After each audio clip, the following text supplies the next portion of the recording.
ഈ channel subscribe ചെയ്തിട്ടില്ലെങ്കിൽ subscribe ചെയ്യുക. നോട്ടിഫിക്കേഷൻ ലഭിക്കുന്നതിനായി ബെൽ ഐക്കൺ ക്ലിക്ക് ചെയ്യുക.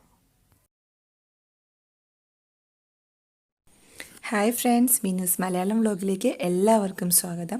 അപ്പോൾ ഇന്ന് ഞാൻ വന്നിരിക്കുന്നത് ഒരു കാപ്പിയായിട്ടാണ്, ഒരു സ്പെഷ്യൽ കോഫിയാണ്. ഇത് നമുക്ക് എന്താ പറയുക, കർക്കിടക മാസത്തിൽ അല്ലെങ്കിൽ മഴക്കാലത്ത് ഇൻഫെക്ഷൻസൊക്കെ കൂടുതൽ വരുന്ന സമയമാണ്. ജലദോഷം, പനി, അങ്ങനെയുള്ള ചെറിയ നമുക്ക് നല്ല പനി, ഇപ്പം വൈറൽ ഫീവറൊക്കെ ആണെങ്കിൽ നമ്മൾ ഇതുകൊണ്ട് മാറുമെന്നല്ല ഞാൻ പറയുന്നത്.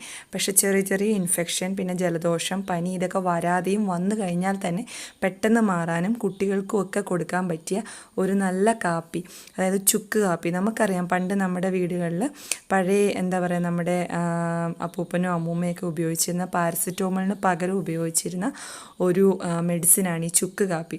അപ്പോൾ ഇതുണ്ടാക്കാൻ അറിയാത്തവർക്കായിട്ട് ഞാനത് എങ്ങനെയാണ് ഉണ്ടാക്കുന്നതെന്ന് നമുക്ക് ഇന്ന് ഈ വീഡിയോയിലൂടെ കാണാം. അപ്പോൾ അതിന് മുമ്പ് ഇതിൽ ഉപയോഗിച്ചിരിക്കുന്ന കുറേ ഔഷധ ഗുണങ്ങളുള്ള സാധനങ്ങളുണ്ട്. അപ്പോൾ അതിൻ്റെ ഗുണങ്ങൾ എന്തൊക്കെയാണെന്ന് നമുക്കൊന്ന് നോക്കാം.